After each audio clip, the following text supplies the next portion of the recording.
దేవుని పరిశుద్ధ నామానికి మహిమ కలుగుగాక. ప్రతి ఉదయము సమాధానకరమైన ఆశీర్వాదపు వాక్యం వీక్షిస్తున్నా నా తోటి సేవకులకు, విశ్వాసులకు నా హృదయపూర్వక షలోమ్. ఎలా ఉన్నారండి? బాగున్నారా? మీరు బాగుండాలనే మీకోసం నిత్యము మా పరిచయ కోసం ప్రార్థన చేస్తున్నారు. ఈ ఉదయము సమాధానకరమైన ఆశీర్వాదపు వాక్యము యెషయా గ్రంథము 43వ అధ్యాయము 5వ లేఖనము. భయపడకుము, నేను నీకు తోడై ఉన్నాను. తూర్పు నుండి నీ సంతానమును తెప్పించదును, పడమటి నుండి నిన్ను సమకూర్చి రప్పించదును. Praise the Lord. యెహోవా సెలవిస్తున్న మాట, భయపడకుము, నేను నీకు తోడే ఉన్నాను. ఈరోజు ప్రభు నీతో ఈ సమాధానకరమైన వాక్యంతో మాట్లాడుతున్నాను. భయపడకుము బిడ్డ. దేని విషయంలో భయపడుతున్నావు? దేని విషయంలో దిగులు చెందుతున్నావు? దేని విషయంలో నీకు టెన్షన్ పుట్టించే ఆలోచనలు ఉన్నాయి?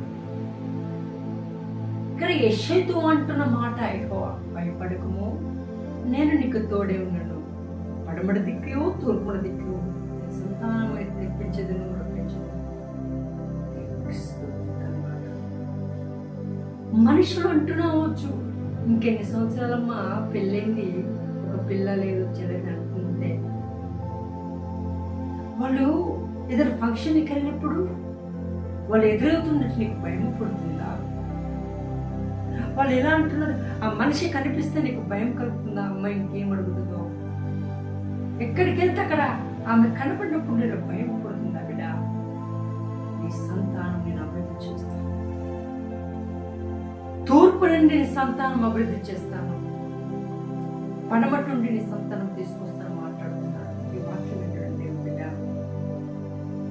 మనిషి లేదంటున్నారని నా కోసం భయపడదు.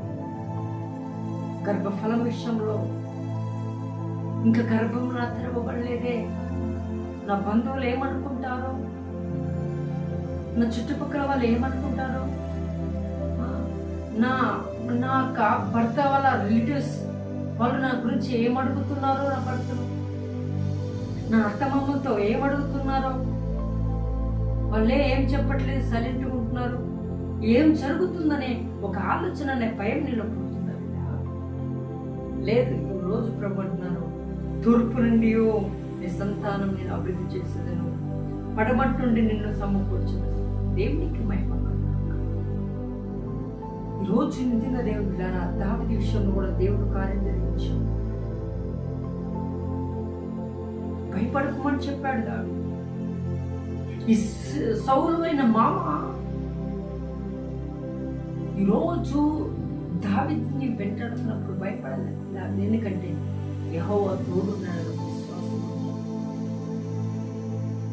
నువ్వెందుకు భయపడుతున్నావు? అసలు ఏంటి నీ భయం? నేను రక్షించే దేవుడు ఉన్నాడు, నేను కాపాడే దేవుడు ఉన్నాడు, నీకు రక్షణ కలిగించే దేవుడు ఉన్నాడు. నువ్వెందుకు భయపడుతున్నావు? కుటుంబ పరిస్థితులు చూసినప్పుడు నీకు భయం కలుగుతుంది. వ్యాపారంలో సమృద్ధి లేకపోవడం చూసినప్పుడు, నేను పలానా చోట లోను బట్టి వ్యాపారం నడిపిస్తున్నాను, అది కట్టకపోతే ఏమంటారు నీ భయం? నేను ప్రభుని యేసుక్రీస్తు ప్రభు అనే సజీవమైన దేవుడిని నేను అంగీకరించి నిజమైన దేవుడిని తెలుసుకొని రక్షణ పొందుతాను. నా కుటుంబీకులు అనగా నా కుటుంబీకులు, రక్త సంబంధికులు నన్ను చూసినప్పుడు ఏమి హేళన చేస్తారన్న భయం.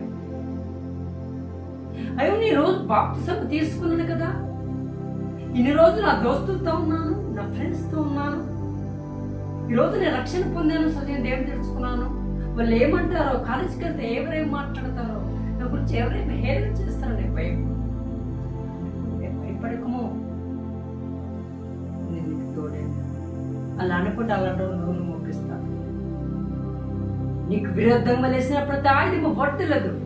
యెహోవాకు విరుద్ధముగా యెహోవా అంగీకరించిన బిడ్డల పక్షం ఏ ఆయుధం లేసినా అది వర్తిల్లదు. ఎందుకంటే మీరు యెహోవా చేత ఎన్నిక చేయబడ్డారు. నిజం. దేవుడు ఎవరినైతే ఎన్నుకు వాడుకుంటాడో, దేవుడు ఎవరినైతే తను యాక్సెప్ట్ చేస్తాడో, దేవుడు ఎవరినైతే ప్రేమిస్తారో అలాంటి వ్యక్తులకి ఏమనైతే దేవుడు తనకిష్టమైన పిల్లల్ని గద్దిస్తే దేవుడు గద్దిస్తాడు, దేవుడు మాత్రమే గద్దించాలి. దేని విషయంలో భయపడుతున్నావు? నీ భయం ఎక్కడుండాలి తెలుసా? మందిరానికి రాకపోతే నా ప్రభు నా గురించి నన్ను ఏమనుకుంటాడన్న భయం, మందిరానికి వెళ్ళకపోతే నా పరిస్థితి ఏమవుతుందన్న భయం. దీనికి భయపడు, మనుషులకు కాదు. ఈ లోక సంబంధమైన ప్రతి పనిముట్టి కాదు, ఈ లోక సంబంధమైన ప్రతి మనుషులు కాదు, ఈ లోకపరమైన ప్రతి మాటకు కాదు. కానీ ఒక క్రియేటర్ అంటే దేవుడు సృష్టించిన దేవుడైన యెహోవా ఉన్నాడు. ఈయన క్రియేటర్. ఆయనకి భయపడు, భయపడకుము, మనుషులకు భయపడద్దు. భయాన్ని తొలగించి, అయ్యో ఈ రోజు నేను చేసిన మనిషి కూర్చాడన్న భయం, పేరెంట్స్కి భయం పడుతుంది. ఇప్పుడు అయ్యో సమ్మర్ హాలిడేస్ అయిపోయినాయి, స్కూల్ స్టార్ట్ అయితే లక్షలు పెట్టాలి ఫీజులు. చూస్తూనే మా వ్యాపారం సరిగ్గా లేదు, ఉద్యోగాల జీతాలు సరిగ్గా రావు, పని చేయించుకుంటున్నా సరే నిత్యోగం మీద భయపడుతున్నావా? ఓ ప్రియ దేవుడా, ఓ క్రైస్తవుడా, ప్రియ సహోదరుడా, భయపడుతున్నావా? యెహోవా యిరే, యెహోవా రఫా, యెహోవా షమ్మా, యెహోవా నిస్సీ, సర్వ సృష్టికి కారణమైన యెహోవా పక్షమని నీకు భయపడకు, నీకు తోడే ఉన్నాడు, నేను హెచ్చిస్తాడు. దేంట్లయితే లోటు ఉందో, దేంట్లయితే నీకు దిగులుందో వాటన్నిటి నుంచి ఈరోజు తీసేసి నీకు జయప్రదం కలగ చేయబోతున్నటువంటి దేవుణ్ణి మనం ప్రార్థించుకుంటున్నాడు. మహాపరిశుద్ధాత్మ దేవుడా, ఉన్నతమైన స్వామి, నీ పరిశుద్ధ పాదములకు వందనములు స్తోత్రం. ఈరోజు నీ పిల్లలతో మాట్లాడిన విధానం యొక్క స్తోత్రం. కృప చూపించి నీ ఆశీర్వదించి నీ బలపరచండి. ప్రతినిధమైన శోధనకరమైన ఏమలను తొలగించి నీకు హత్తుకొని జీవించి కృపను తెచ్చేసి వాళ్ళ భయాన్ని తొలగించి ధైర్యంతో నీకు మైపొంది. క్రీస్తు నామమున పెద్ద ప్రతిమలను వేడుకున్నాము.